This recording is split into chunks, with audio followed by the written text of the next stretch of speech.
Como é que partido, como é que missão contra o Lula e contra o Bolsonaro, como é que você fica até como candidato?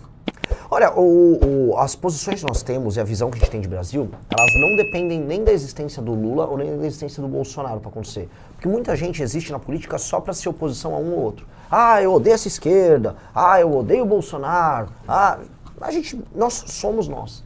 Nossa existência não precisa depender dos outros. Eu não preciso me opor ao PT para dizer que eu sou de direita, nem me opor ao Bolsonaro para dizer que eu não passo pano para ninguém. A oposição se dá porque eles cometem erros, eles agem com intenções erradas e nós denunciamos isso. E diferente de todo mundo no nosso campo político, a gente não tem medo de perder seguidor, de perder voto, falando o que a gente acredita. Porque se a gente vai ficar de fingição e aí vai ficar com aquele teatrinho do tipo, tem um escândalo do Banco Master, eu só vou falar o lado que pega o PT. Que muita gente faz. Ou o petista, tem um escândalo do Banco Master, eu vou falar do lado que pega o Bolsonaro. E hoje o pessoal cobra muito isso, né? Lógico. Ou você é PT ou você é Bolsonaro. Né? Aí você só conta meia história. Aí existe meia corrupção, existe meio sistema. Eu não compro esse papo. O escândalo do Banco Master é um escândalo que pega a gente de todos os lados. O escândalo do INSS... Todos os partidos. É lógico. Pega Centrão, pega STF. Aconteceu durante o governo Bolsonaro a maior parte do tempo. Depois ele se infiltra no governo do PT. Aliás, ele começa inclusive no PT da Bahia. Então é um escândalo que ele é ecumênico. Todo mundo participa. E aí a gente vai ficar fingindo só pra fazer assim, o meu lado aqui é menos ladrão do que o seu. Eu não compro isso. Ninguém tem que ser ladrão. Todo mundo tem que ter um projeto. Eu olho, né, eu faço um desafio aqui pros fãs do Lula que estiverem nos assistindo, ou fãs do Flávio. Qual a proposta dos dois? O Flávio, ele deu uma entrevista no Rio Grande do Sul, dizendo assim, eu não vou falar quais são as minhas propostas porque eu vou perder voto, vão bater em mim. Aí entendi, então, ela garantia sou idiota. O cara quer concorrer a presidente, mas não fala com proposta. O Lula fez a mesma coisa em 2022. Ninguém sabia quais eram as propostas do Lula. Só ficou lá, você vai comer uma picanha. Isso não é proposta. Agora, né, não, fica tranquilo, o Lula tem uma proposta qual? Sei lá, o pé de meia. Pé de meia? A proposta do cara é pé de meia. Não, é redução da escala 6x1, como está sendo discutido agora. Que inclusive botaram essa proposta como PEC, isso foi denunciado pelo deputado. Aliás, foi aprovada ontem na Comissão de Constituição e Justiça. Sim. O que você acha da... É malandragem. Isso é malandragem. Para a pessoa que está nos assistindo aqui, tá, entenda uma coisa. A discussão não é assim, olha, eu posso ou trabalhar na escala 6x1, ou trabalhar 5x2 com uma jornada menor e ganhar a mesma coisa. Isso não existe. A discussão é, ou mantém-se o que tem aqui, ou reforma para ter mais liberdade, ou não haverá emprego. E aí a pessoa vai ter que tomar uma decisão. Porque quando coloca a verdade, que é os empregos vão raliar e boa parte das pessoas vão para a informalidade, aí muita gente vai falar, opa, volta atrás, não sabia.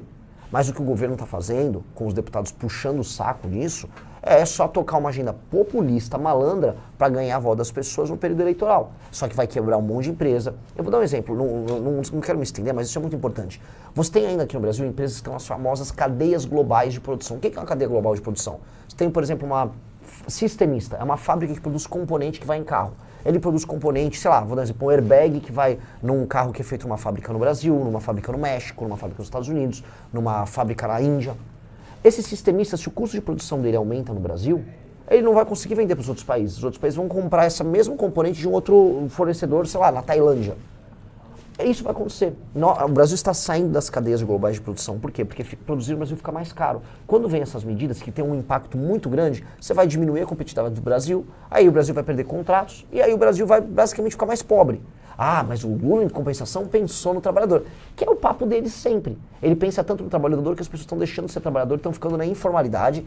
Quando não na informalidade, elas ficam desempregadas e aí elas entram no que ele gosta, que é o Bolsa Família. E as estatísticas mostram, quando você depende do governo para sobreviver, você vota mais no centrão e na esquerda. E é isso que esses caras querem.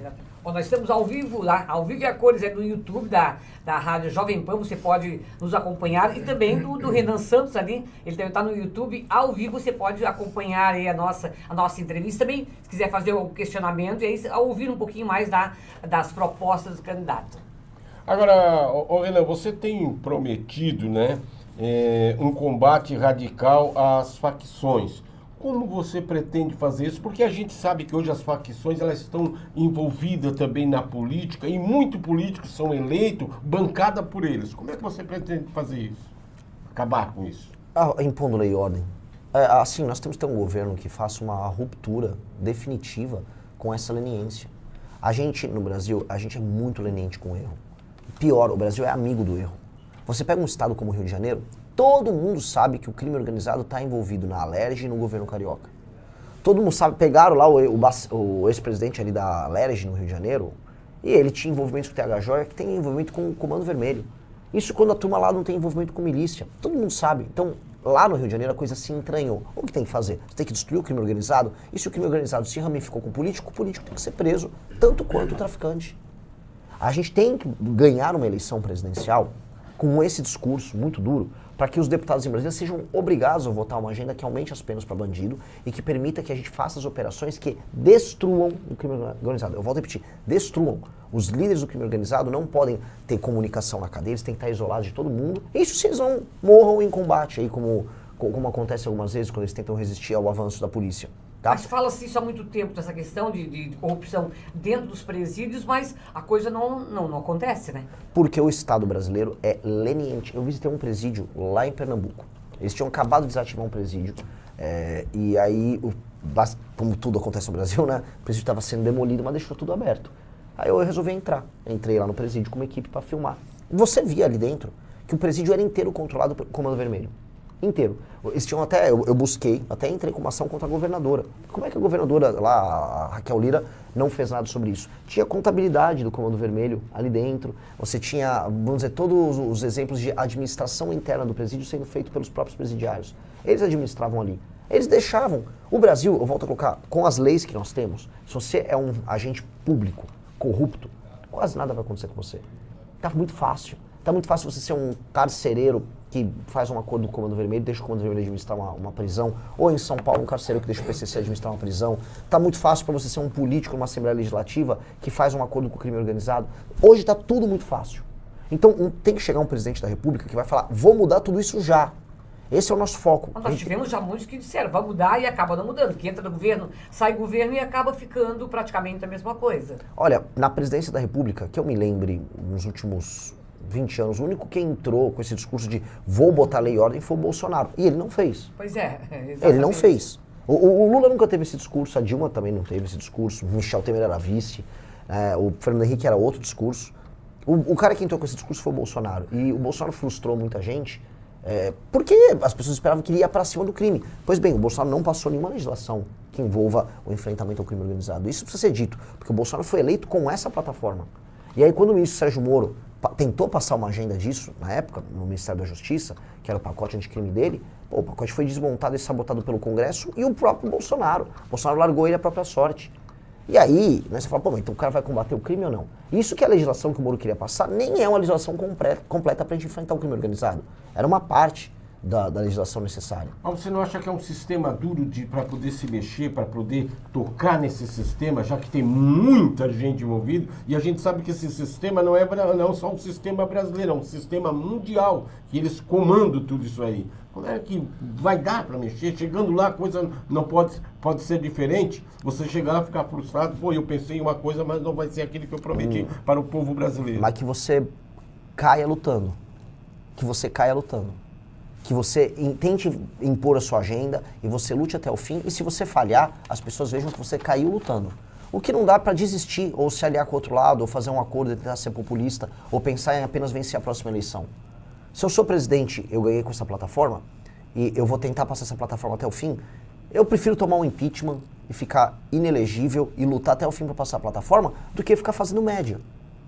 Eu prefiro fazer isso, porque assim, se as pessoas me elegerem, isso quer dizer que eu vim de um partido pequeno que surgiu em novembro do ano passado, cresci nas pesquisas e ganhei. Isso significa que as pessoas querem muito mais uma agenda, que é a agenda que eu estou falando, do que a minha pessoa, que é uma pessoa que elas estão conhecendo agora. Então a agenda é muito importante. Se essa agenda, que venceu as eleições, não for respeitada pelo Congresso ou pelo STF, o presidente tem que lutar até o fim contra esses dois. Se mesmo assim a institucionalidade de um sistema que hoje está completamente corrupto não deixar acontecer, o presidente tem que ir para cima deles, muito. E se pagar as consequências por isso, tem que pagar. Você dessa questão toda, você é a favor da... A gente fala muito da reforma política. Você acha que isso poderia mudar um pouco mais se houvesse uma reforma política hoje no Brasil? Aquilo que a gente tanto espera e acaba não acontecendo até agora? Sim. O problema das discussões públicas no Brasil sobre a reforma política é qual reforma política e o que nós queremos tirar da reforma política. Eu acho que nós temos que ter o que é necessário? Olha, primeiro, a vontade das lideranças políticas, o que dificulta muito. O STF hoje não atrapalhar você fazer uma reforma e entender onde você quer chegar. O que nós queremos com uma reforma política? É a primeira pergunta. Tá? Muita gente fala, não quero uma reforma política que tenha ou não tenha financiamento público, que tenha voto distrital ou não tenha voto distrital. Tá, qual é o objetivo? Eu acho que o meu objetivo numa reforma política é diminuir uma coisa chamada centrão. O grande câncer da política brasileira chama-se centrão, mas de longe. A esquerda é um problema? É. A direita performática, que fica fingindo é um problema? É. Mas nem de longe elas se aproximam do centrão. Por que você acha que é importante acabar com o centrão? Porque o centrão, aí entra a questão de uma reforma. O centrão usa a política apenas como instrumento para ganhar dinheiro, ele não tem posição política. Um político do centrão, ele não se importa se ele está num governo de esquerda, centro, direita, ele não é nada, ele só está no governo para roubar e para achacar. E aí o sistema político nosso é desenhado de modo a facilitar a vida dele. Um político do centrão, ele ganha uma eleição para deputado federal, aí ele não sabe se o presidente A ou B ganhou, ele não liga, não é importante para ele. Ele quer só saber como ele vai tentar obter dinheiro e cargo daquele presidente. E aí o apoio a um presidente da República, para ele, está apenas condicionado a ele obter benefícios financeiros, que é a forma como funciona. Hoje você tem as emendas, e as emendas fazem com que ele só fique administrando emenda. Isso é loucura. Porque aí a gente não tem, por exemplo, uma coalizão, o presidente da República não consegue administrar nada. Mas, quando esse cara administra a emenda, ele manda a emenda pro prefeito dele na base dele, e o prefeito não tem responsabilidade nenhuma em ter desempenho. O prefeito é só administrador de emenda. Você é a favor de manter as emendas ou não? Eu sou a favor de reduzir o tamanho das emendas, que hoje elas estão chegando na casa dos 65 bilhões, a coisa assim, ultrapassou qualquer nível de razoabilidade. Sou a favor do que o pouco de emenda que tem que existir tem que ser altamente fiscalizado, tem que ser transparente, tem que acabar com esse negócio de orçamento secreto. E acho que as emendas têm que ser condicionadas a desempenho. Então, se você mandou uma emenda para um prefeito que não está entregando melhoria no desempenho, está proibido de mandar emenda para aquela cidade. Por quê? Porque o prefeito tem que pular, tem que se picar para melhorar a vida das pessoas e não ficar usando emenda para comprar voto, que é o que acontece. Emenda, conforme os municípios a gente vai para os municípios menores e mais pobres, emenda é apenas o instrumento de compra de voto e roubalheira. E quando você vai para estados como Maranhão, como eu estava lá, é só isso. Acho que não tem uma emenda lá no Maranhão que não seja roubo.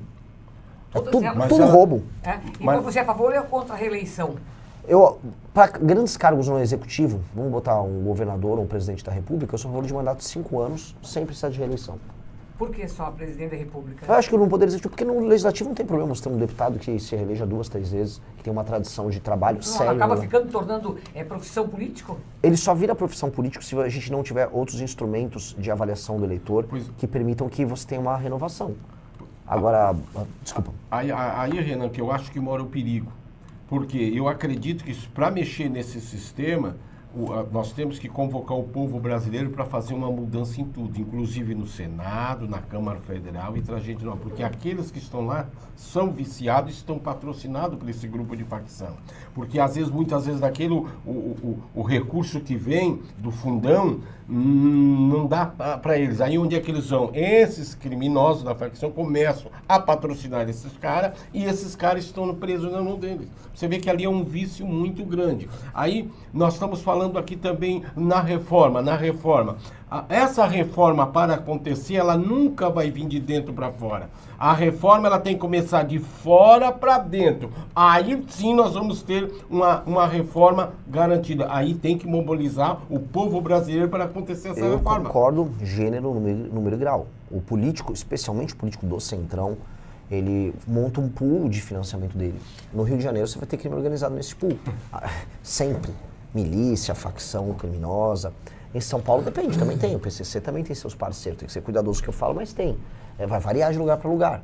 No Nordeste, é o Centrão, emenda e dinheiro desviado com o prefeito, empreiteira. Cada um tem sua modalidade. Todas essas modalidades têm que ser desmontadas. E a gente tem que criar um sistema, eu chamo de sistema de incentivo e recompensa, para que o político trabalhe pelo bem comum. A gente tem que entender que, não estou exagerando, eu achava antes que isso aí era um exagero, hoje eu posso falar como alguém que está vivendo a política, mais de 90% dos políticos brasileiros não se preocupam com o bem comum. Eles estão preocupados em se reeleger e ganhar dinheiro. Ponto. Isso é mais de 90%. É só isso que eles pensam. E ao não se preocuparem com o bem comum, eles também começam a entender como funciona o eleitor. E sabe o que a gente descobre? O eleitor também não está preocupado com o bem comum. Então, a coisa é, o político e o eleitor não estão preocupados. O eleitor vende o voto no Brasil. O eleitor não sabe avaliar. Esse é o problema. Mas assim, é muito mais do que a gente imagina. A base da democracia brasileira é a compra e venda de votos. Que se dá através de cargo na prefeitura, dinheiro na época da eleição, fardo de... Isso tem que acabar. Fardo de comida, saco de cimento, milhar de telha. Isso é a regra. pneu furado de carro. Freio o pneu da Kombi, não, eu te dou um pneu novo. Essa é a relação do vereador com o Não tem nem eleitor. como reclamar depois, né? Não É uma tem. troca, Não tem né? como reclamar. Não tem. Jeitinho É brasileiro. o jeitinho. E mais, você sabe que o cara, ou a pessoa que vende o voto, estudando as pequenas cidades onde isso é muito comum, a pessoa que vende o voto, ela acha que ela virou sócia do vereador. Então ela, meu vereador, meu prefeito, quero meu emprego na prefeitura, meu prefeito. Ela acha que é uma Bem assim. relação. E ela fica permanentemente em O campanha. cara já trabalha pro candidato já pensando Isso, no cargo que ele vai Pior ocupar de depois, tudo é né? a pessoa que vende o voto e depois vai reclamar. Não pode reclamar. Vendeu, E acabou. ela nem reclama. Ela fica Mas ali. tem alguns que reclamam. Mas vendeu e reclama. É. Não tem como. Tem como E deixa eu só contar uma história, eu tava lá no Maranhão. E aí era isso, eu fui na cidade, talvez a pior cidade do Maranhão, com uma IDH mais baixa, era Marajá do Sena. Cidade muito pobre. Eu fui numa família muito pobre, vive de agricultura de subsistência. E aí 2 pessoas na família trabalhavam pro prefeito. E aí eu ia lá, perguntei, e aí, e a rua aqui que não tá asfaltada? Aí aparecia uma moça, ele não vai falar do meu prefeito é muito bom! Porque ela trabalhava. E vivendo na lama, no lodo. Não, na veio da extrema lama, no pobreza. lodo, vivendo de bolsa, família, mas o prefeito é muito bom. Pô, isso é deplorável. E as pessoas, elas se acostumam com isso. Esse é o sistema. Lavagem cerebral. Esse é o verdadeiro sistema. Esse sistema, ele está, vamos dizer, em todos os municípios, ele está na casa das milhões de pessoas. Este é o grande problema político brasileiro. Você fala do Maranhão, mas isso existe em toda a parte do Toda Brasil, parte. né? Você Toda tem parte do cidades Brasil. maiores. Talvez seja menos aqui em Tubarão, mas também tem um pouco. Tem sim. Agora, só Mas um tem- minutinho mexicano, como tem é- uma coisa que eu fiz uma pesquisa, estava olhando a última pesquisa, por exemplo, tá, o Lula estava com 37, o Flávio Bolsonaro com 32, Ronaldo Caiado 6, o Romeu Zema com 3, Augusto Cury e você com 2%. Dá para reverter esse quadro? Olha só, eu não sei qual é esse instituto aí. Eu confio em 1 ou 2 institutos em termos de qualidade. Você acredita em pesquisa eleitoral? Eu sou muito cético. Depois que você entra pra política, né, você começa a entender como sabe aquela coisa? Você começa a aprender como as salsichas são feitas, entendeu? Tem institutos, a maior parte deles são contratados pelos próprios partidos para fazer trackings. E aí os institutos fazem as sondagens e constroem as histórias do jeito que interessa a eles, especialmente nesse período de pré-campanha. Quando chega na campanha, eles fazem os ajustes, aí eles vão convergindo para o que precisa ser. Eu confio no Instituto Atlas e eu confio em institutos que têm trabalho internacional. Quem tem trabalho internacional, em geral, não vai ficar fazendo acordos locais e sim vai se preocupar com a sua credibilidade internacional. O instituto que mais acerta no mundo hoje é o Atlas. Acertou a eleição na Hungria, acertou no Chile, acertou na Argentina, foi muito próximo do resultado final lá nos Estados Unidos. E o Atlas tá me dando com 5% nas pesquisas já. E um DCE que está quase 6%. E você acha que esse é um panorama que pode... Porque tem muita gente diz assim, o Renan está saindo como candidato não para ser... na verdade, ele quer fazer o nome para futuras composições, ou então ser candidato daqui a pouquinho a outro cargo. É essa sua intenção, é fazer nome também do Renan e do próprio Missão? Ou você acha que pode haver uma reversão nesse quadro? A única composição que eu faço é composição musical, eu sou cantor e compositor. Da Limão Rosa? Da Limão Rosa, minha banda, eu sou compositor, guitarrista. E o que eu posso falar, assim, eu tô me sacrificando. É uma campanha, nós não temos dinheiro nenhum, tô rodando de carro, Brasil. Sabe aquela coisa, fui dormir depois da meia-noite, cansado, com a cabeça voando, aí acorda muito cedinho. Hoje aí é mais uma batelada de viagem, tudo de carro, evento São Paulo, evento... Cansativo. É cansativo, eu não vou fazer isso pra, quero fazer uma composição depois. Eu tô fazendo isso porque eu quero trabalhar pra ganhar. E veja, se a pesquisa Atlas está apresentando uma subida minha, se eu lidero já entre os homens jovens, se entre os jovens em geral eu estou em segundo lugar, se o nosso partido já tem 5% de aceitação, é o 4º partido de acordo com a pesquisa Atlas, de acordo na preferência do eleitor brasileiro, isso quer dizer que nós já estamos dando resultado muito cedo. Muito cedo. O que acontece é que as pessoas, o povão, não está falando de eleição presidencial ainda. Então as pessoas estão com um recall dos nomes. Quem são os nomes maiores? Nome Lula, nome Bolsonaro. E aí quando o Lula cai, sobe o Flávio, se o Flávio cai, vai subir o Lula. Enquanto isso, os outros que são mais desconhecidos vão aumentando. Eu sou o mais desconhecido de todos os candidatos. Mas você acredita que no debate você tem uma condição de dar uma crescida maior? Sim. Aí vamos lá, vai pro segundo turno, vai o Lula e o Flávio, tá? Onde é que fica o Renan? O Renan vai estar no segundo turno. O Renan não vai pensar. Tá, mas se houver o segundo não turno... Imagina, como é que eu vou ficar rodando o Brasil? Ontem eu tive um evento lotado em Criciúma, assim, centenas de pessoas. Tinha um menino de 10 anos. Como é que eu vou olhar na cara dele e falar, olha, eu tô agora conjecturando que eu vou perder. Aquele menino de 10 anos, ele quer trabalhar para eu ganhar. Aquela pessoa que pegou uma estrada, saiu de uma cidade próxima e foi para Criciúma ver o evento, aquela quer que eu ganhe. Eu não vou nunca trabalhar com a hipótese que eu vou perder. Nunca, nunca. Ô Renan, vários candidatos à presidência no passado e até mesmo vem dizendo que querem dar uma vida digna principalmente para as pessoas da favela. E você tem um projeto para as pessoas da favela. O que você pretende fazer? Que projeto é esse? Nós temos um projeto de... Dar uma vida digna para ela. Recuperação, primeiro, das áreas degradadas tomadas pelo crime organizado, que, infelizmente, quase não há favela que não tenha comando pelo crime. E desfavelizar, tornar a favela bairro. É impossível ver num país que leve a sério a ideia de que você tem que aceitar que favela é parte de si. O Brasil fica divulgando internacionalmente, nós temos um samba no pé, como a favela é... A favela é apenas um bairro fruto de uma invasão tomado pelo crime, em que as pessoas não têm título de propriedade, em que as pessoas são tratadas como animais, em que as pessoas acabam se animalizando no seu próprio comportamento, em que não há intimidade, não há respeito, não há espaço, em que a maior parte dos casos de gravidez na adolescência acontecem, em que a maior parte dos casos de violência doméstica acontecem, em que há menores níveis de escolaridade, em que as crianças tiram notas mais baixas, ou seja, a favela é um arranjo horrível. E nós temos que acabar com a favela. Como? Urbanizando ela. Definitivamente urbanizando. Retomando primeiro, afastando o crime organizado, depois mudando a paisagem dela. Você precisa abrir avenidas e ruas de passagem, você tem que acabar com as vielas. E as casas e os comércios que já estão montados e que são, vamos dizer, estruturalmente sustentáveis, elas ganham título de propriedade, elas se adequam às normas, como qualquer construção normal.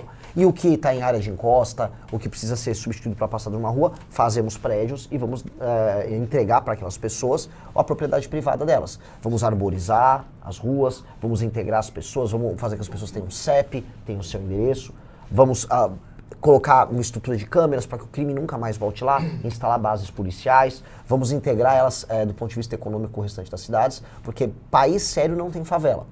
A China não deixou ter favela. Singapura tinha favela, ela acabou com a favela em Singapura. Por que a gente tem que ter favela? Por que a gente tem que aceitar? Por que é uma coisa tão fácil para, não é fácil. acabar com todo esse problema? Por que até agora não fizeram? Não é fácil, não é fácil. Por duas razões. Um, o governo não tem dinheiro. Não há dinheiro para fazer isso. E dois, não há vontade política. Você acha que ele não quer acabar porque também ele leva vantagem, às vezes, no voto daqueles menos esclarecidos? Por isso que ele não tem essa intenção de acabar? Pro político é juntar a fome com a vontade de poder. Um, não tem dinheiro. E dois, é muito bom você aparecer como político numa favela. Falar, vou cuidar de você. Que é o que eles fazem. Eu vou cuidar de você, você faz acordo com o dono da boca. Aí o dono da boca deixa você entrar, mas não deixa seu concorrente entrar. É assim que funciona. Todo mundo sabe. Só que o Brasil vai e aceita. E o que eu odeio é a propaganda oficial. É quando você liga na TV e fala, não, porque, olha, na favela a gente tem um jeitinho, tem um samba no pé. Não, o nosso jogador tem uma ginga. Que ginga? Que papo é esse?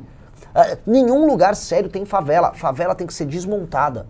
E aí, o enfrentamento ao crime que a gente fala, tem que ter como continuidade e extensão básica do projeto o fim das favelas. Favela tem que virar bairro. E eu tenho um projeto de 10 anos fazer isso. 10 anos? 10 anos. É 10 anos. 10 anos. Você tem que todo ano urbanizar as áreas, e você tem que entregar de títulos de propriedades, tem que criar os sistemas de financiamento. Não dá para manter a ideia de favela. Isso é o fim da civilização brasileira. Antes do começar, tem uma pergunta do ouvinte aqui, o Vitor Zangali, que mora aqui em Tubarão, ele escreveu o seguinte: como ele lidará com a questão de imigração em Santa Catarina, principalmente pessoas vindo do Norte, Nordeste e países vizinhos? Já respondo agora? Pode responder. Ótimo. Eu sou o único pré-candidato que está falando isso porque perde voto. Isso perde voto, dizem, né? Mas realmente eu tô naquela linha do sincericídio. Eu vou falar o que precisa ser feito. Todo lugar que tem alta migração interna apresenta um desequilíbrio de região. Na China, por exemplo, as pessoas que moravam na região oeste, né, perto dos desertos, no interior, todos, se fossem migrar todos de uma vez para as cidades no litoral, você ia favelizar a China. A China normatizou e controlou isso de um jeito meio autoritário. Na Alemanha você tem regras em que, por exemplo, uma pessoa, se vai mudar de uma cidade para outra, ela tem que demonstrar que ela tem um lugar para ficar e um emprego. São Paulo, nos anos 60 e 70, lugar de onde eu vim, se for pegar nos anos 40 e 50, São Paulo era um brinco. São Paulo recebeu uma migração desenfreada, favelizou, e até hoje São Paulo não resolveu seus problemas. Tem uma periferia gigantesca, o governo não tinha dinheiro para fazer a infraestrutura para conectar as pessoas vivem mal na periferia de São Paulo. Boa parte da discussão da 6x1 é porque as pessoas que moram em periferias de cidade como São Paulo não conseguem ter transporte para ir trabalhar no centro e passam no dia 4 horas dentro de ônibus e trem, na maior parte do tempo dentro de ônibus. Terrível, né? E aí, por isso que a pessoa fala que é uma tortura. E é uma tortura com razão. Pois bem, Santa Catarina está se desenvolvendo mais do que outros lugares no Brasil. Logo, pessoas vão sair desses outros lugares e de outros países e vão vir para cá. Porque as pessoas não querem apenas o emprego que existe aqui, elas querem a qualidade de vida que existe aqui. Só que às vezes elas não estão, prontas do ponto de vista estrutural para alugar um apartamento, ou alugar uma casa. E 2, ter um emprego que permite que elas fiquem aqui. Aí o que acontece? A migração pode se transformar em favelização, que é o que vocês estão começando a experimentar. O bairro do Pinheirinho, não é isso? Eu entrevistei pessoas ali, uma parte das pessoas que moravam em bairro do Pinheirinho, em Criciúma. Eu vi muita gente de Belém do Pará. O cara fala, até um cara que eu entrevistei falou, eu era de uma favela lá em Belém, agora eu vim para... Entendi. O problema, você tem um modo de vida aqui nas cidades no Santa Catarina, bom, as pessoas começam a perceber que o seu modo de vida começa a se deteriorar. E ninguém tem que deteriorar seu modo de vida. O catarinense não pode ser culpado pelo próprio sucesso. Se vocês trabalharam bem e as suas cidades são boas, elas não têm que ser destruídas. Então a gente tem que normatizar a migração. Não é que virou um outro país, tem que proibir. Não, não. A pessoa quer migrar pra cá, você tem lugar pra ficar? Não um barraco, não um lugar invadido. Você tem um lugar pra ficar? Você tem um emprego? Você já tem um contrato assinado com alguém? Ah, não? Pô, não dá. Eu não posso receber. Você só vai, infelizmente, virar eventualmente um morador de rua, participar de uma invasão, ou você vai lotar o nosso sistema de saúde local, o nosso sistema de atendimento, né, a nossa assistência social, e o custo nosso fica caro aqui para sustentar esses benefícios ou os auxílios estatais para essas pessoas, enquanto a cidade de origem dele, em geral, tem um prefeito vagabundo que recebe emenda e não aumenta a atividade econômica lá, nem cuida da qualidade de vida dessa pessoa. Então, como é que funciona? Pô, eu estive no Maranhão, posso dar exemplos de vários lugares do Brasil. Vários prefeitos estão adorando que a população vá embora dos seus estados para outro. Para ele é vantagem. Para ele é vantagem. Claro. Ele continua recebendo dinheiro do fundo de participação no município. Não tem muita preocupação. E tá com o problema para fora. Toca para fora. Aí é fácil. É muito fácil ser prefeito assim. Então, quando eu vejo assim, Maranhão acontece muito, as pessoas indo embora de ônibus do Maranhão para outros lugares. Vão para o Goiás, por causa do agro, alguns foram para Minas Gerais, muita gente veio para cá, para Santa Catarina, outros para o Paraná. Pro prefeito lá do Maranhão, ele tá, dane-se. Nem aí, porque o dele tá entrando, tá vendo? E assim, a gente não pode deixar as favelas multiplicarem, não pode destruir o modo de vida com qualidade de vida que vocês têm aqui.